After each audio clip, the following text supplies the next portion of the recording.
We are still several months away, but if these programs are going to release schedules, going to give us kickoff times, and going to try to start the hype train, then let's talk some college football. I am Mike Asti, and this is another episode of Mic Drop here throughout the Sports Now family of networks, and also made possible by the Believe Network. You can find every episode of Mic Drop available on Apple Podcasts, Stitcher, Spotify, TuneIn, etc. Everywhere you get your podcast, whether it's on a run, just relaxing, you want to kill time while you're at work and ignore your boss, go to those platforms and listen to Mic Drop. And for this show, I will be joined by Eric Froton, the lead college football analyst and NFL draft analyst with NBC Sports. And we're going to talk about Pitt, West Virginia, and Penn State, his expectations, if they align with maybe what I'm thinking, and even some comments by a head coach of one of these teams, you probably already can guess, and what he thinks of what a very, very prominent head coach is doing this offseason with his new program, and that is Deion Sanders at Colorado. And I'm also happy to hear that I maybe will be able to get Eric in person. We did meet in Las Vegas covering the Shrine Bowl and different events, so maybe I will get Eric in person again, as with NBC potentially covering, I'll switch the box there, potentially covering West Virginia at Penn State, rekindling that rivalry, of course, in State College. So Eric, first off, how you been, man? It's been a minute. I did meet you in Vegas. We had some fun. You got to watch me, crash and burn playing some video games on the field there. That's correct. Yeah, our boy Malik Obi, with frankly, technical skills that I don't possess. I don't know about your, coding acumen, but that ain't I can't my do the skill coding. set. No, I cannot do the coding. No, I can edit this all day long, but the coding, I don't think so. But I need another redo of being able to play his new rendition of Techno Bowl that we were able to play there at Allegiant Stadium in Vegas. But yeah, and it's going to be down in Frisco now, actually, moving the Shrine Bowl. So I don't get to go to Vegas again. What? Well, we can find a way to get to Vegas. We can find a way and a reason to get to Vegas. Where is it going to be this year? I didn't realize that. Where is it? Yeah, I heard Frisco, Texas. Frisco, Texas. Okay, yeah. We know the Frisco Bowl. I think they're getting closer to the Senior Bowl. They're trying to make it easier for those athletes with where they work out, maybe travel, making it easier, although I can argue flights to Vegas are pretty cheap. I don't know. And you're not in Dallas, you're close to Dallas. But I will digress here. But again, Eric Froton of NBC Sports, Mic Drop here with Believe and the Sports Now family of networks. And before we get to West Virginia and Penn State, as they rekindle that rivalry, they do it on NBC at night, and we get to share some creamery, do a live show, and then cover it there at Happy Valley. I do want to get your thoughts on the head coach of Pitt and Pat Narduzzi. And he's no stranger to letting you know and letting everyone know how he feels. He literally holds 2 press conferences before every game, and one of them usually is off the cuff, feet up, and it's like you're having a beer with the guy. And he is very free-sailing and gives his thoughts. And, I kind of generally respect that. I like covering somebody like that. I like somebody like that in general. But we're in the offseason right now. He doesn't have to talk. He did recently, though, offer his opinions on what's going on with the transfer portal in particular. And Deion Sanders, who takes over at Colorado, it's a floundering program for 20 plus years, 30 really, most of my life. But in the past had some glory days. He's trying to fix it and get it back to where it was. And this is a Power 5 job for him. To do that, 70 plus players, he's basically telling to get out of town. It's not like they wanted necessarily to be gone. He walked in the door and said, I'm going to get rid of most of you. And that's a 1-11 team. So a lot of work to do, a lot to fix if he wants to win right away. And Pat Narduzzi kind of said, hey, I get using the transfer portal. We've used it, but doing it to get rid of 70 plus, doing it to get rid of an entire roster, and basically walking in the door, not even giving kids a decision that it should be for them, telling them you prefer them to leave and they need to transfer, which happens around college sports, even if it's not talked about as much. But that's not what the transfer portal was intended for. He has a problem with it. He doesn't think anyone should run a program that way, and throw all kinds of shade at Deion Sanders. So, Eric, as somebody who's covering this on a national landscape here, what are your thoughts? What do you think even your colleagues' thoughts are on what Pat said about how Deion Sanders is handling the transfer portal and just scrapping an entire team, not a few key positions, but an entire team from one year to the next. Well, it's not exactly unheard of for head coaches to want to come in and establish their own sort of a culture in a program. I don't think I can fault Mr. Deion for that. Of course, Sure. It's just for the entire timeline of college football, you didn't have the current transfer rules, so you couldn't do that.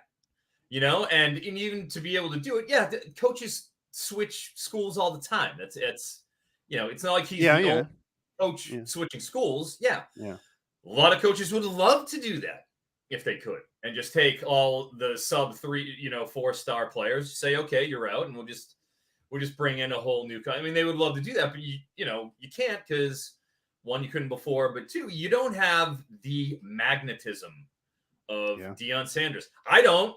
You don't, unfortunately, Mike. No offense. I don't hold that sort of. I got some charisma, but I'm not prime time. I'm not prime time. That's fair. I do not mean to besmirch your good name. Right. I'm not prime time. I can't pull up a Jerry curl as well as Deion Sanders. Yep. I can't do that. I can't talk like Nick Saban on the trail. I can't do that. So. No, you can't flash some rings either. No. I don't have. That's not in my wheelhouse. So it is in Deion. Right. So man, if you have, this is kind of a one of a kind thing where you have just this tornado sweeping in, and not only is he coming in and bringing new players, but he's coming in and he's influencing the entire school's administration to change well-established transfer policies that were not afforded to Carl Durrell, before him, or Montgomery or Mel Tucker or any of those guys who were there. They didn't get that. They didn't have that luxury of the transfer portal. Now it's open season, all right, because Deion comes in and that's just part of it. So to on the other side of that, from Narduzzi's point of view, he's like, well, that isn't how he was sold the portal. It wasn't sold that way to him. Yeah. It's like, all right, and in his defense, look at the Nard dog. You're taking 3-star guys left and right, and you're developing those guys from day one, and you're sending them off to the league. Look at them. I mean, how many they're absolutely sending a lot of players to the league every year, 100%. To the league. Yeah. I mean, I was at the combine again this year, and who do I see? You see Haba. He was at the Shrine Bowl. You see Haba. Cancy. See, watching him in person run his 4.6, 5, I was there. 40. Yeah, man. Yeah, you were there too. Like it's all the other defensive, 3-techs, ones that you see running. You see their bodies moving like they're just the ripples of their giant figures moving. Dude, Cancy was tight. Everything was tight. It's just muscle that's moving. 285 pounds of muscle going down there. It was just a sight to behold. But that's what you guys do. You develop and you do it extremely well. And he's saying, all right, well, what am I going to do? I'm going to go and bust my butt. I'm going to take 2, maybe 3 years where you take a kid like a Haba, comes over from Italy, and you mold that kid into being a badass defensive end. Yeah, and goes and walks. This is Addison, also obviously Addison is it. I was going to bring up this is Pat Narduzzi a year removed from right after the ACC championship, which was a season that really changed the mindset of Pat Narduzzi around college football. Certainly among Pitt fans, there were some Pitt fans that wanted him. Let's admit this, wanted him gone earlier in that season. Certainly the year before, wins the ACC crown with Pickett. He's a Heisman candidate. Couldn't have went any better really for Pitt outside of maybe winning one more game and getting in the playoff. And then Addison bounces, and he does it for money. Let's face it, that's what he did it for to USC, right? Which is fully in his right. Too, no offense. I live in San Diego, guys. Guess what? I don't even get any money to come out to the West Coast. I got to tell you, San Diego's nicest climate in the country, so I might go there for free too. I do want to dispel that rumor. I guarantee you your weather is better right now. It has been the worst in the 18 years since I emigrated from the East. I grew up in Boston. So since 18 years, it's been the worst winter into the spring. It's right now outside, it's man, it's gray. It's there's been no that way. sun And it's there. gonna be that way until nothing July. beamed in your face. Yeah, I really feel bad. I really feel bad in January with what you're dealing with out there. But nonetheless, Pat Narduzzi apparently feels bad as well. So he wanted to keep Addison in Pittsburgh. Didn't want that to happen. But in all seriousness, I'm sure he's still upset about that because obviously Pitt was very upset about that. But to the flip side, Pat Narduzzi, yeah, he's 90% of his roster developing players, which is what you generally have to do with that type of program, unless you're Deion or unless you're really a top dog like in Alabama or you have a Nick Saban, etc., or even you're USC and have the LA money. But and weather. Yeah, and weather, or media market too. And media, yeah, all of it. You get to be a star in LA for your last year of college, right? Are you kidding me? But Pat Narduzzi did bring in a transfer quarterback, not only this year, who is a local Pittsburgh kid that went from Boston College and now coming back to Pittsburgh, but also Notre Dame first too. Notre Dame first, five-star recruit. Right. So he brings him in. That's a transfer. That's a kid that they swung and missed at trying to recruit years ago. Mm-hmm. And also the year earlier, it didn't work out, but they brought in a kid from USC to Pitt in Slovis. So there's some hypocrisy there, I guess, is what I'm trying to say. That, yeah, you're not, maybe the portal was not designed to get rid of 70 plus kids. Because I think also Narduzzi's point is that these kids commit to a school. It's one thing if they want to transfer because that's their right and that's the rules and that's how it should be now. It's only fair if coaches can leave, they can do the same. But when you walk in the door and tell them, I know you committed and you moved here and your family wanted you here and you're all sold about here, but you're not good enough, get out. Like maybe that wasn't the intention of the portal. It's being used that way across basketball and football. That's what we're getting. Yeah, we're getting it for sure. So maybe that wasn't the intention, but it's not like Narduzzi's not using the portal to his advantage as well. And it's also not like the year with Slovis didn't work out. It wasn't just that Slovis wanted to leave and get more playing time somewhere else. Pitt also kind of said to him, hey, it didn't work out. You're best to transfer. So Pitt's done the same thing. So there's some hypocrisy there, but it's interesting to have Narduzzi speak out so clearly on Deion. What do you think the impact of Deion is going to be, separate from Narduzzi's comments, in terms of the instant ability to turn Colorado around? Is that possible? And is this something that's going to be a job jumping thing for Deion? Like, there already are rumors that he's looking at Florida State if they happen to have a down year. They didn't want him once, but now maybe they would. Like, is he going to be long-term locked in there in your eyes, at least for a few years? Can he turn it around quickly? What's going to be the Deion story, and what can the impact be on college football? Or will there ever be any rules that are kind of trying to fight this? Like, do you think anyone is going to try to put any clamps in saying, we like the transfer portal, we like NIL, but we don't like 70 plus players. We got to do something. They did it with windows being tighter this past season to try to fix the Addison problem. Oh yeah, you're going to see continuous tinkering. I don't to think that, barely 2 years, into this experiment that they've thought out all the loopholes and the kinks. No way. There's going to be plenty of nibbling around and tinkering. That's going to come for years to come. Yeah, we haven't settled science at all. If anything, I think it's quite the opposite. I think it's as we see thousands of players in the portal at this point. Right. Yeah. Obviously, you will continue to have constrictions, and that's a good thing. Because let's take the Keaton Slovis example. All right, new coach comes in USC. The domino effect. He brings in, football Jesus, Caleb Williams, as he is right to do. Why wouldn't you bring in? Right. Why would you not? Right. You want to be in the best situation for yourself. You don't want to just, You don't want to just lose. Slovis is probably already leaving anyways. He already got overtaken by Dart. Miller Moss is pretty good. Right. It's like he was just one of three guys there at that point. And the writing was on the wall for Slovis even before I feel that he came in. So Lincoln Riley comes in, boom. Slovis says, all right, I'm going to go and head to Pitt. But it wasn't a step up, it was a step down, but that's how it goes. Yeah. That being said, he comes in, he lasts a year, and now he's gone. Right. Because he was going down. That's what happens. When you're transferring down, you're getting, and a lot of times perceived damaged goods, or a player who has perceived flaws, who might not, succeed in that parallel or maybe a tick down program, or maybe you want playing time, because there's a lot of kids actually that do transfer down, but it's from a major program where maybe they're a backup to being a legit starter and what are you going to do at a group of 5, right? You go do your thing. There's plenty of those guys. That's all I know I'm saying. But we're talking about Keaton Slovis. And let me ask you something from your point of view. You watched a lot of Keaton Slovis. Are you sad to see Keaton Slovis go, Mike? No. Pittsburgh fan sad. Well, I'm not going to claim to be a Pitt fan, but it didn't work out. It made sense for him to be gone. I can't whether see it be whether it be injuries or whatever the case.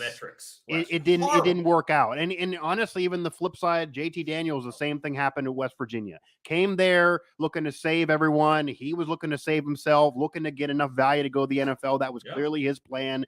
Didn't work out for him. Didn't work out for them. Everyone agreed to part ways. He's gone. He's at Rice. He probably wants to be in the NFL now. At Rice. Congratulations. Right? Yeah. He's the Van Wilder of the portal. He's going to transfer every year. Yeah. So I had somebody actually somewhere that had a problem with me saying that on the air. But anyway, it's a perfect explanation of what he's been doing. But it's within his right. And you do see, this is mostly a college basketball thing, but there have been some players that they tried to transfer too late. They already got to a practice, and then they tried to transfer. There were players that were the NCAA didn't want to let transfer and made them sit out for a while. So that also seems like against what the intention of the portal was. But they're still trying to figure things out, and there's different rules in place. And it seems like the NCAA does not want the portal to be made a mockery of, even though they want the portal to exist, and they're allowing it to exist. So it will be interesting what happens in the aftermath of a season in which Deion walks in the door, puts a YouTube video up that his son puts up on his own channel, in which Deion says, "You're all not good enough. You're gone." Like, it wasn't like he just changed the roster.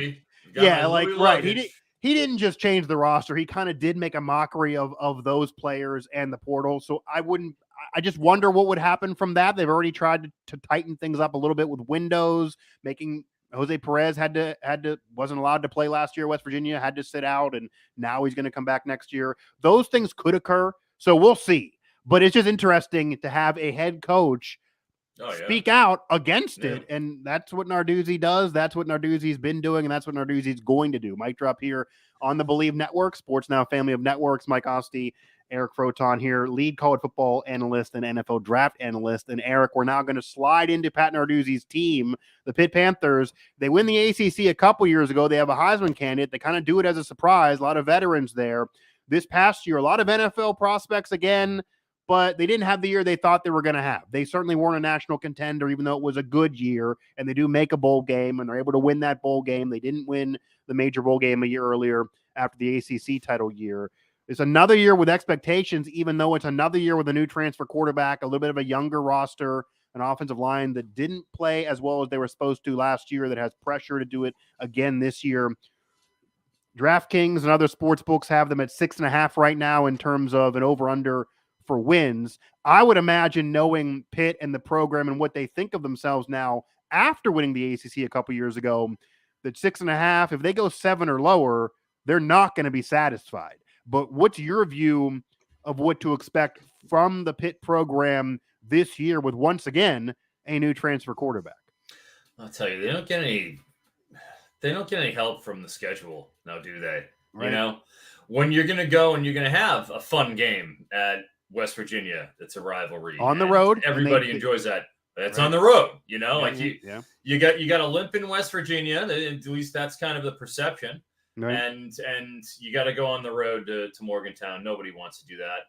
And as you have pointed out, Mike, that's a night game, and funny things can happen. Funny things can happen at night. Funny things. But also, you don't just get West Virginia; you get Cincinnati too. Yeah.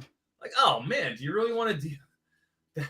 That's not exactly an enjoyable, welcoming invite. Okay, come on in, Cincinnati. I mean, I know it's not Luke Fickell there anymore, but that's week 2 after a nice little cupcake against Wofford. So, that's before you even hit the ACC schedule. You get 2 out of 3 games that are real games, and a lot of Power 5 teams don't have real games. Yeah.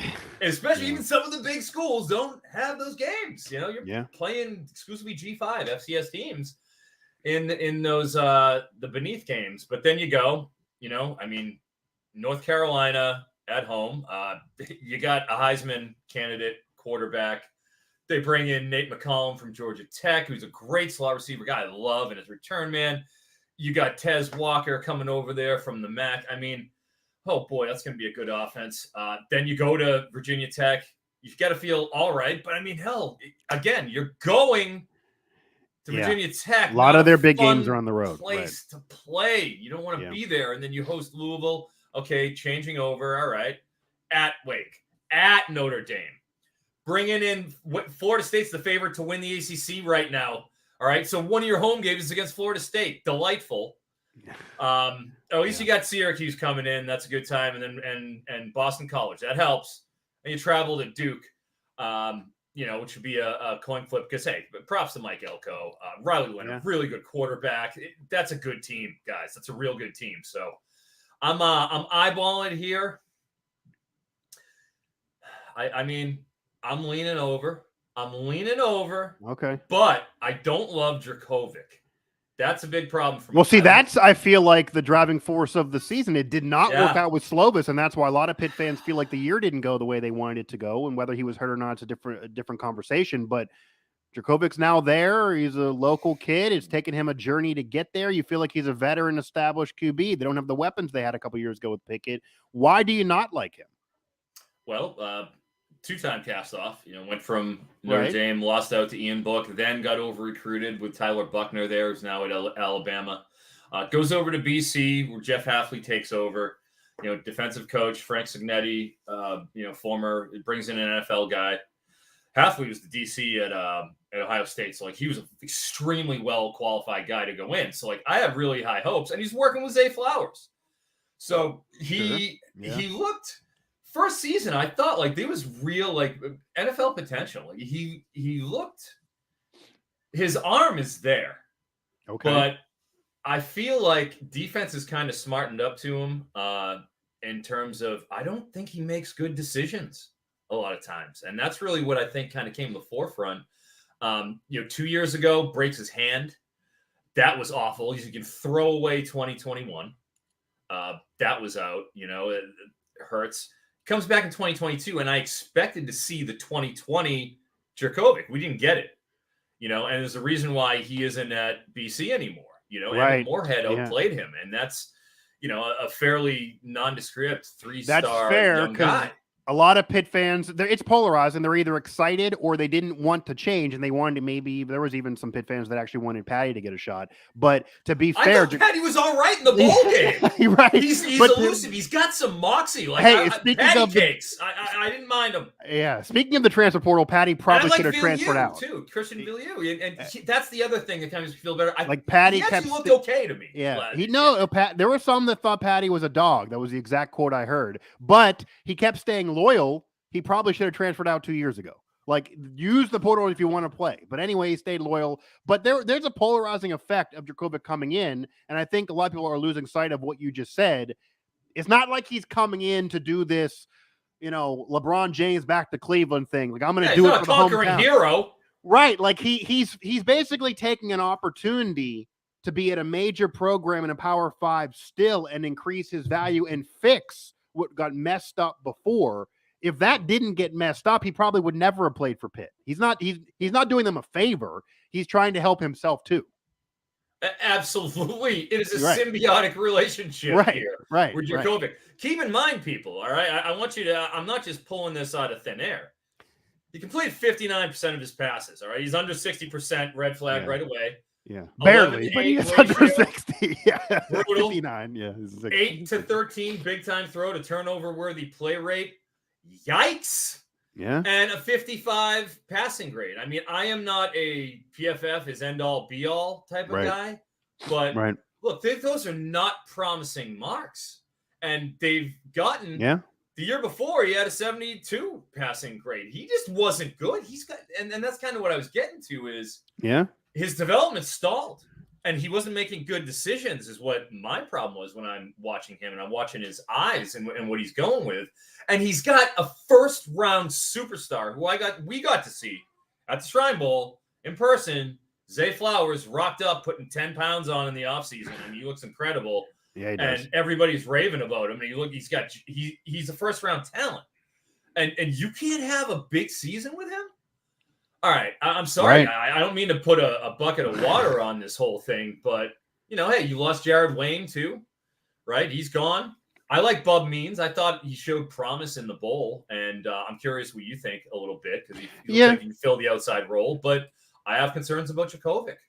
I mean, there were concerns last year if Pitt had enough receiver help for Slovis. And they did have some emerge, and some thought maybe some were underrated and under Addison the year before. It's going to be a new cast of characters now. I think the only difference for Pitt, maybe for me, and I think I don't think more. I think 7 wins makes sense, like over 6.5, but I don't think it's such a well-coached team too. That matters. It matters. Right. And Narduzzi has really grabbed the hold of this program. He's developed really, really well. You can say what you want about his comments, but he's really owned this program and has really become a Pitt man, and certainly made this program into much more than it was even 5 years ago. So you got to give him tons of credit for that. He stabilized himself there. If I had to predict right now, I would probably say over 6.5 at 7 wins. I don't think 8's going to happen because, as you alluded to and detailed, they have their big games on the road. And even though they should be heavily favored to beat West Virginia, which we'll get into here in a moment, it's on the road in Morgantown at night, and they barely beat a West Virginia team that was not good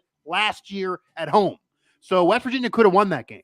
So it's not going to be easy to go in there and win with a quarterback that's only going to be in your system for a couple weeks at that point, after you're just dealing with another Power 5 team that's moving into a conference. Yeah, you'll beat Wofford, but like the ACC schedule won't be easy. They usually lose 1 or 2 of those games anyway. They've had problems with North Carolina before. Notre Dame obviously could be an issue, even though they do lose a game or 2 throughout a year. Florida State could surprise. They got really good at the end of the year. This ACC slate.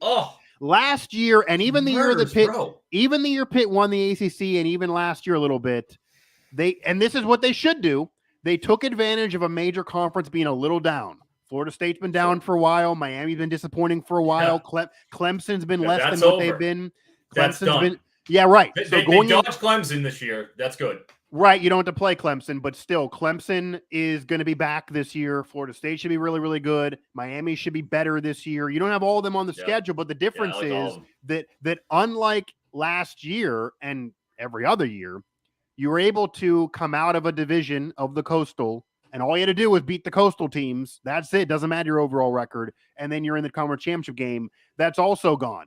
So now you have to worry about what Clemson's doing. If Clemson's running through a schedule, even though you don't play them, they're going to get in the title game, and you're going to be dealing with them if you're even lucky to be there, because you're going off record to record. Florida State could have a better record. Yeah, you're going to play Florida State. Exactly.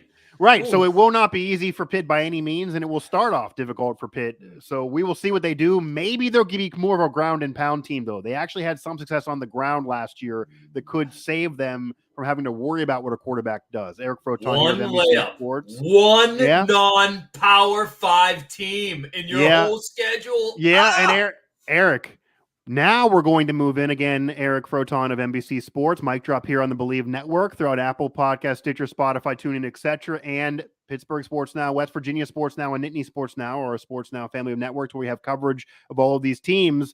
That perfectly segues, though, talking about Pitt only having one non-Power 5 team on the schedule. Well, that's very similar, arguably even more brutal, to the schedule for the West Virginia Mountaineers. They have some of their bigger games this year at home, whereas in past years they have been on the road, certainly the rivalry games. They have Pitt at home this year, but they have a schedule that includes only one gimme game as well. They play Duquesne. That's FCS. It's actually a local team. They're right in Pittsburgh, too. It's in Morgantown. Also freaking at night. They obviously are going to win that game like they've been beating up FCS teams every other year, too. But outside of that, they play Pitt and Penn State this year. It's almost comical how bad both of them.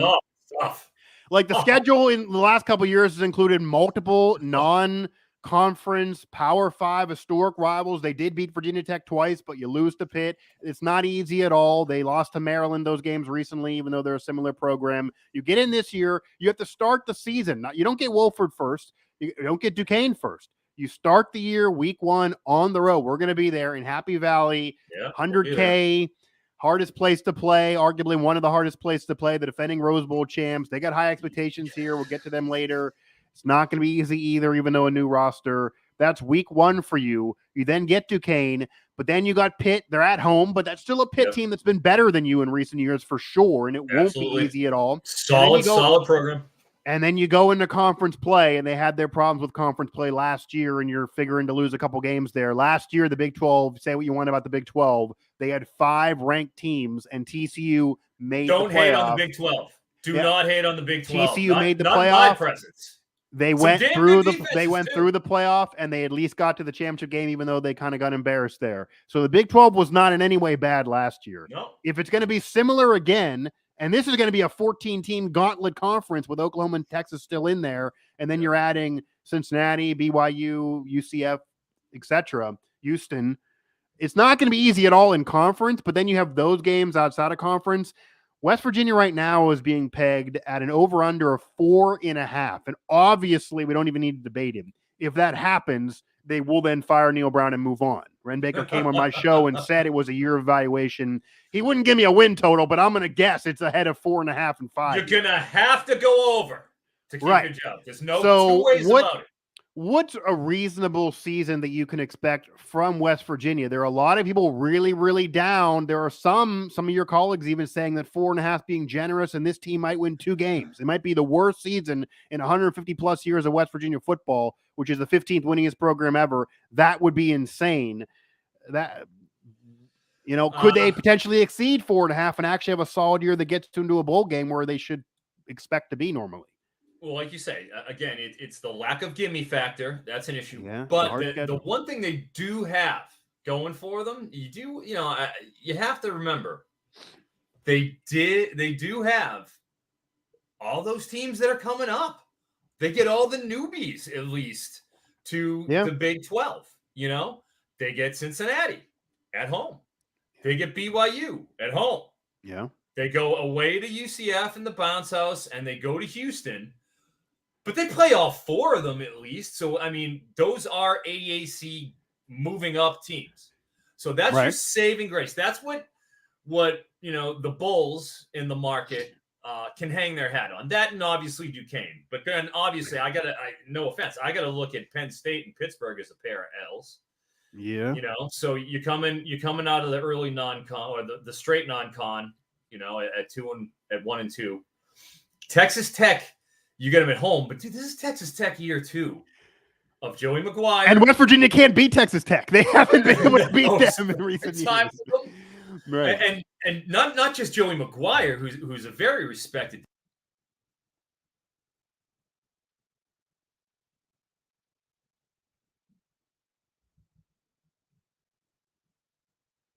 I think we lost you mic-wise there, Eric. You're going to bring me back to where you were. We had some technical difficulties there with the mic prior to the show. Are we back? We back? We are back. So go back into it. My apologies. And Texas Tech. Texas Tech is no joke. Okay, Joey McGuire, defensive head coach, made his bones, extremely well respected, is running the show. But keep in mind on offense, so he's had a chance to change over the D, and then on offense, year 2 of Zach Kitley. Okay, we're talking about Sam Houston State. During the pandemic, we saw them play up 4 times. They played Texas Tech, and they hung a 35 on them, on Texas Tech. And they played, a couple other, it eludes me at the moment, but they played a couple of, pretty respectable P5 teams, and they were scoring on them. So 2021, Kitley gets the call up to Western Kentucky, brings his staff with him, brings the Stearns brothers, brings Bailey Zappi up there from Sam Houston, and starts lighting the CUSA on fire.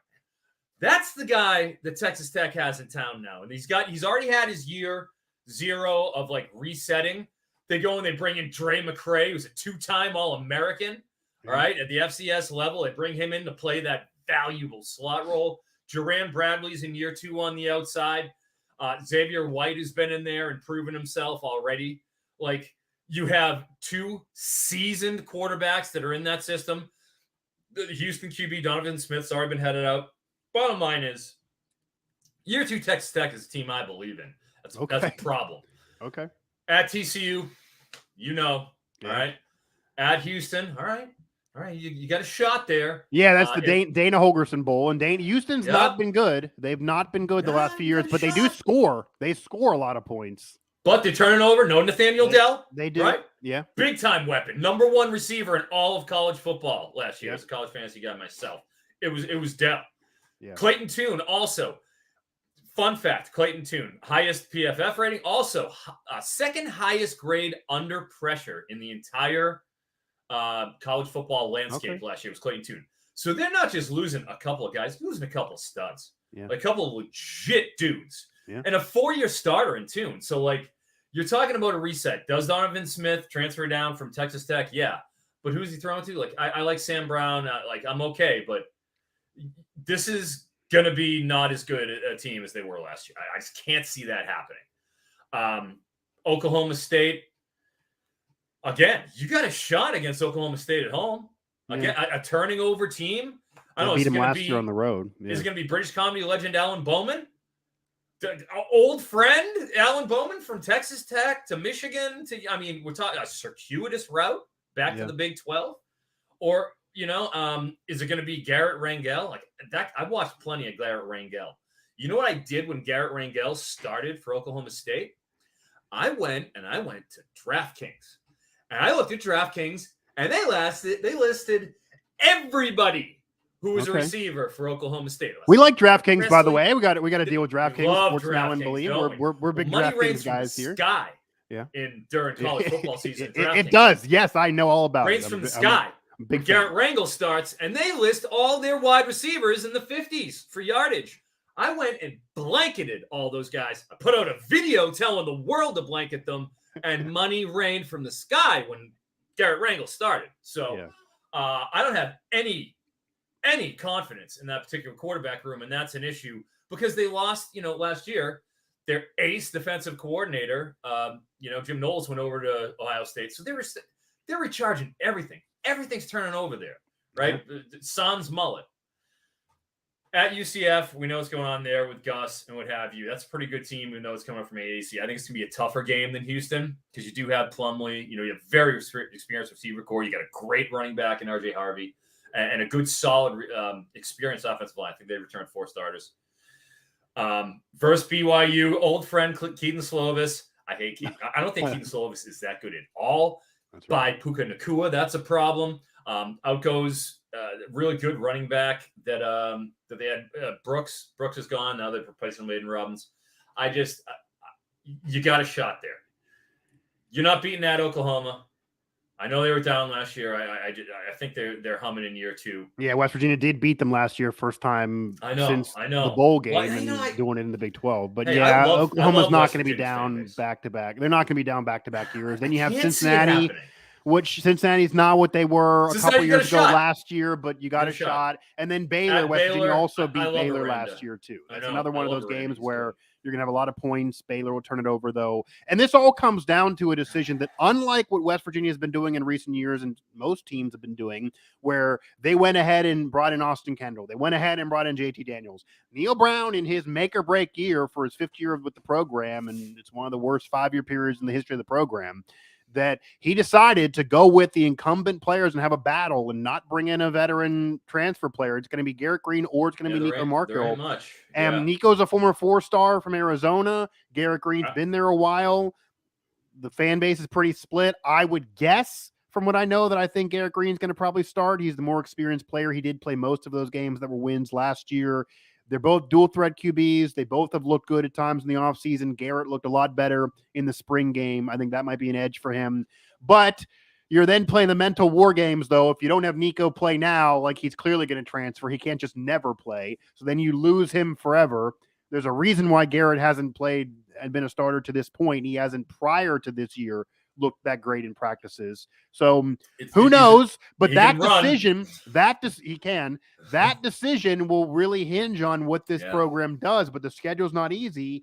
And, maybe they go over and win 5, but I don't see a bowl appearance here, which would mean Neil Brown is done. Do you see a bowl appearance here? They're getting at least a 6, or is it going to be lower than that? I mean, obviously the over-under is 4.5, so that could even be an over of 5. But that's not a year that'll save Neil Brown's job either. I guess my question is, and I watched the spring game. I thought Green looked pretty good. Yeah, he looked good in the spring game. I've got I do some think shares of Nico. I've got a share of him in Dynasty CFF. So I am invested. I actually have a share of Garrett too. But everyone should know that you are like a pioneer of college football fantasy that I didn't. Yeah. I know it's a thing now, but you were telling me that back when I was in high school, this was a freaking thing. And at that time, there wasn't. I just made it that way. There was no NIL. There was no transfer portal. Nobody should be gambling. All those rules were bad according to the world. Mm-hmm. So I didn't know it was a thing that I could have been doing when I was 15. So I missed out. Well, we had to find 11 other sickos like I had in Boston, where I grew up. They're all savages, and we all liked pro fantasy. And I had a friend of mine who was a linebacker who is now a defensive coordinator in the Boston area at the D3 level. Okay. And he whipped us all together and said, "We're doing this. Go get your Phil Steele football magazine." If you look over here, this is a Phil Steele's pretty down on West Virginia. This is all Phil Steele for like Phil Steele. I respect. 20 of them. Very down on West Virginia. Phil Steele is very down on West Virginia. Mr. Yeah, as most would be.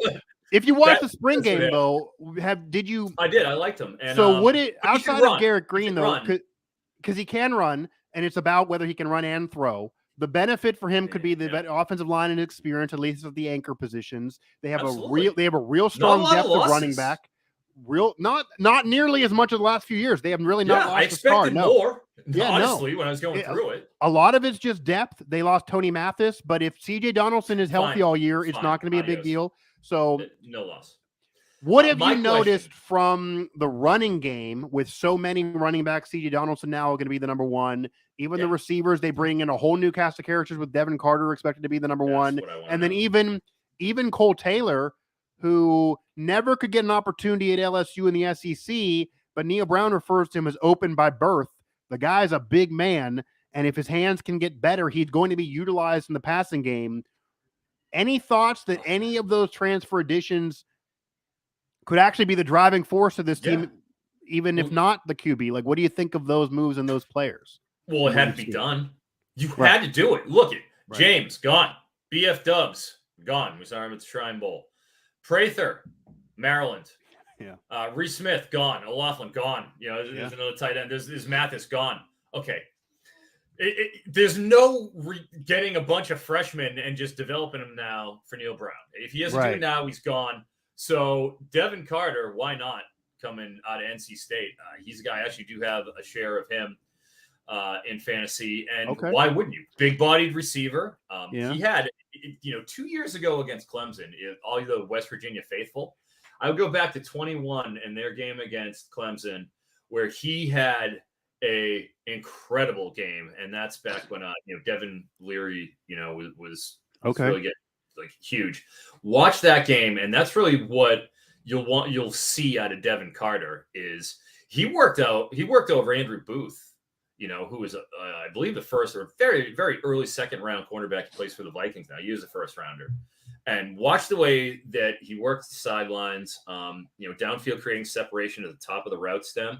I've heard good things about the camp reports. I obviously haven't been there in person to see that, but he's looked good. No, Devin Carter's looked good in camp. I think the only thing that gives some people pause is he was brought in. He's talking about being the one. The program says he's going to be the one. He didn't have number one numbers in the ACC. Correct. Yeah. So why? I guess is a question. He had Emezi was the wide receiver, the big wide receiver X for them in 2021, and then last year everything changed because Leary got hurt, and there's John Beck, who's not a particularly great offensive coordinator. He ends up failing upwards, going to CCU, and then Thayer Thomas is the slot receiver, and when you have they were just rotating quarterbacks. They had a fifth-year senior walk-on type guy who started the first game. Jack returned to the 36 Made a bowl game despite all this. Though, but it was madness. Well, Chambers started the first game because they had MJ. Right. That MJ who was just really a true freshman. We got to give more, just a little bit of rope here. So they started him, and that was another case of guys. I believe it's legal in West Virginia. You got to be betting college football props because Jack Chambers started a college football game Jack Chambers. Yeah. I just faded everything having to do with him and everything to do with the passing game, and that's what happens, and that's how the magic happens, guys. So Jack Chambers, but then it goes on a true freshman with Moore. So like their passing game was just totally out of sync all season long. Like so he can have at least Bryce Ford-Wheaton numbers where you're looking at instead of 400 yards, 700 yards like that. That can happen. And Bryce Ford-Wheaton, I wish he had a little more wiggle to his game. How many? I mean, I don't need to tell the West Virginia faithful, but how many hitches did you see him to like catch? Like, okay, we got just a short little wide receiver screen, a little hitch, and instead of like having a little bit of left or right, he just goes straight up the field. Yeah, he's like, fast. There's no nuance. He just goes. Yeah, and he even surprised us at the combine running the 4.38, threw a shot across the bow and said, "I'm going to run really fast," and he did, set some records there, but didn't get drafted still, so maybe that's part of it. And he had all these different quarterbacks to deal with, but that story for Bryce Ford-Wheaton's over at WVU, so we'll see what he does with the Giants. I feel like that is probably better. I mean, he's more nuanced in terms of what he's doing, and NC State had Robert and I come in, a new offensive coordinator. When you get a new system, you get a whole new, and then the deionization of the program happens, and everybody goes their separate ways. But the deionization, I might have to use that one. The deionization. I'm going to drop that to Pat Narduzzi. I think he's going to love that. The deionization. Oh wow! Oh goddamn! If I get a little of my stuff over there on the Nard Dog, then that's all good with me. Jay Polk could be somebody too. I like Polk out of Kent State. He was really okay. Good. Yeah. Polk. Many I think he'd be a good slot. He's a slot. Take it for what it is, but like he could fill be a returner too. That role. Yeah, absolutely. Yeah. So like those are two guys that I think can slot right in. You guys would know better than me on the depth side of things. But yeah. I mean, it's an entirely new receiver room. It's really bizarre. Like the entire room is new. The running back room is basically the same, except for bringing in Jaheim White as a freshman, who's looked really, really good. Rodney Gallagher, a 4-star, who's a relatively local product for the Pittsburgh area that went down to WVU. You're obviously not going to be saved by a true freshman right away, but I would not be shocked if he makes an impact and he gets some PT. They don't normally do that. But he was a product and a player that Neil Brown in West Virginia really recruited heavily. They consider him a local recruit, despite him not being a West Virginia player. So I would think he already has an NIL deal from high school. Like he's going to get in a little bit. I would not be shocked. He was not at spring ball. He will be at fall camp. He's a question mark on what happens. And by the way, as we now segue again, he was deciding between West Virginia and this team, who they're going to play in week 1, and that is Penn State. So Penn State, according to DraftKings and all these sports books, Caesars, FanDuel, etc., they're at 9.5. So this is a little different story than West Virginia and Pitt. Penn State expects to be a top 15 team, a top 10 team, vying for the playoffs, certainly when it's expanded.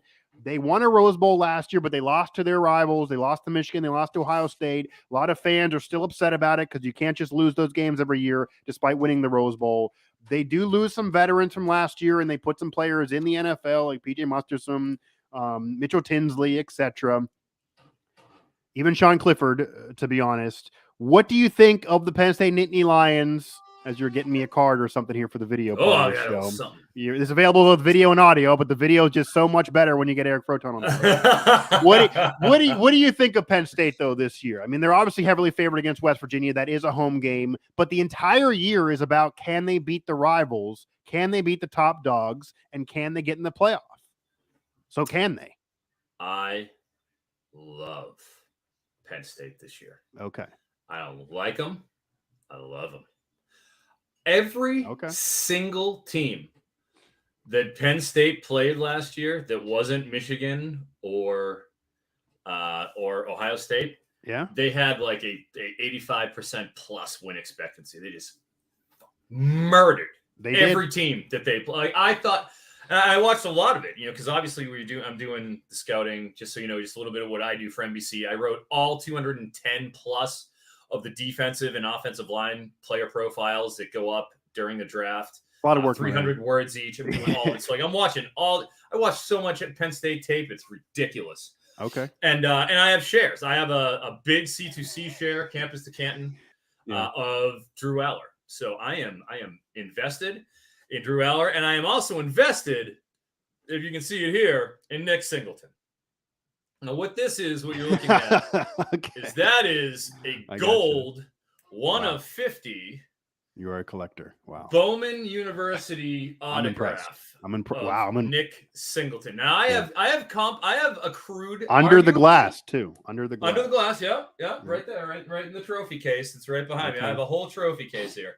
Okay. But I have accrued arguably the greatest collection of Nick Singleton Bowman U memorabilia in the world. I've got his 1 of 5 autograph, his red shimmer. I've got the gold. I've got every variation of his autograph and card because he is going to be the Bijan Robinson of 2025 class. Wow. He is 6 foot, 228.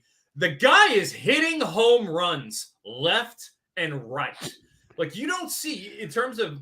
All right, so here's a great stat from a column I just wrote. So as Mike had alluded to, I am in the college. I do anything college football related, DFS, fantasy. I'm the #1 college football player props expert in the world. I hit 69% of my plays over the course of the past 3 seasons. I do it every week. That being said, okay. Last year, right, over the course of the past 4 full seasons, right, in 2018, there were 10 running backs that achieved 1,000 yards and 10 touchdowns while receiving less than 20 carries, right? 10 in all of college football. Last year, there were just 2.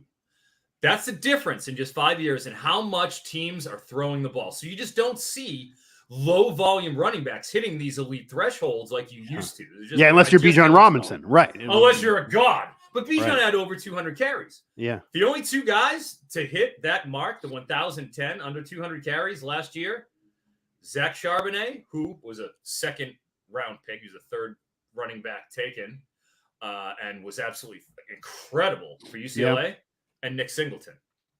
And it's because Singleton, he only had 156 carries last year, and he had 1,057 in 12 because the guy hits bombs at 228. He's outrunning people at 228.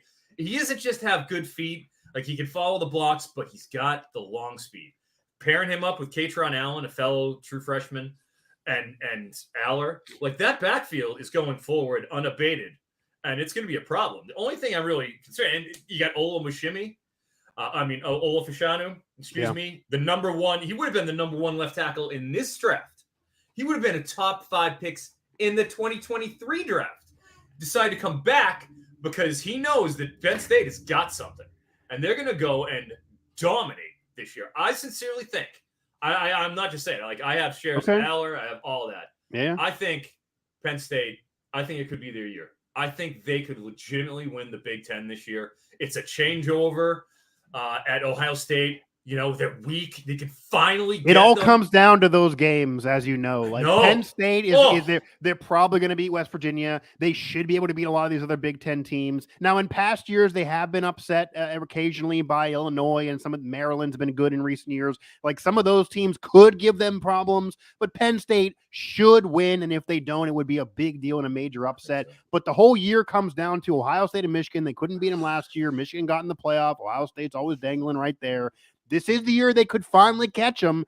And the way it works at Penn State, as you know, if they go, 10-2 and go to the Rose Bowl again, but miss out in the playoff, the fan base is going to be unhappy. Like they got to try to break through, but you're saying that this could be that year. It's playoff or bust for a lot of Penn State fans. I think you got 2 years. I think this is a nice little 2-year window. It's year 1 of Aller, his starting, Drew Eller. So I feel like you have to temper that and expect that there could be, and there likely will be, some growing pains. I watched the whole spring game and everything. And while I like seeing Aller and how he made his progression, especially we all saw the one clip where the touchdown pass, where he's going right, center, left, hits it. And it was beautiful. And it was how it was supposed to go. But there was a few other passes that I'm watching, and I'm still seeing the footwork. He's a little bit on his toes. He's making that delivery. A little bit of wobble in his ball that I didn't expect to see. So Eric, still things he can improve. Yeah. So if you're telling me there's things he can still improve upon, and obviously they're going to be maybe a run first team, but most of the Big Ten knows this. They're going to be ready for this, and some of those stud defenses on the D line, they're ready too. So my question to you is: the Penn State season comes down it's going to come down again to Ohio State, Michigan. They don't play either one of these teams until middle of the season, so they got to be like 6-7-0 before those games up the happen. Anticipation for those games. Yeah. So my question to you though is: outside of Ohio State and Michigan, which if they don't beat them again, they're probably going to have the same year they had last year where they're just outside the playoff. But if they beat one of them at least, they probably will get in. If they beat both of them, they're certainly going to get in. If they can go through the schedule and deal with those teams, they're going to be fine. It'll come down to those games. Outside of Ohio State and Michigan, though, which is the other game on this schedule besides the Buckeyes and Wolverines that could have Penn State trip up to make those games irrelevant? Because if they lose to Illinois or Maryland or Northwestern, those Ohio State Michigan games might not matter at all. It's true. And I'm looking at the schedule. I would have to say it's either September 16th, week 3 at Illinois, on the road in Champaign. They have new QB, DeVito's out, but and they don't have Walters there, who's just an incredible DC. That's still first, on the road, first Big Ten game. That's a problem. But I think most likely it would probably be Iowa. They get them at home. Okay. But, Iowa for the first time has actually embraced Deion style. Here we are. Yeah. The transfer portal, or Kiffin. Lane Kiffin's going to be upset with me not giving him his portal king status, but Sure. I'm sorry. You've been trumped. Narduzzi didn't speak on Lane Kiffin. He didn't speak on the Lane train. A detente between comment. Nard Dog and the Lane train. But yeah. I'd say it's probably Iowa, where Brian Ferentz's contract is literally tied to scoring 25 points a game, which would be 8 points more. I think it scored 16, 17 last year. It's pathetic.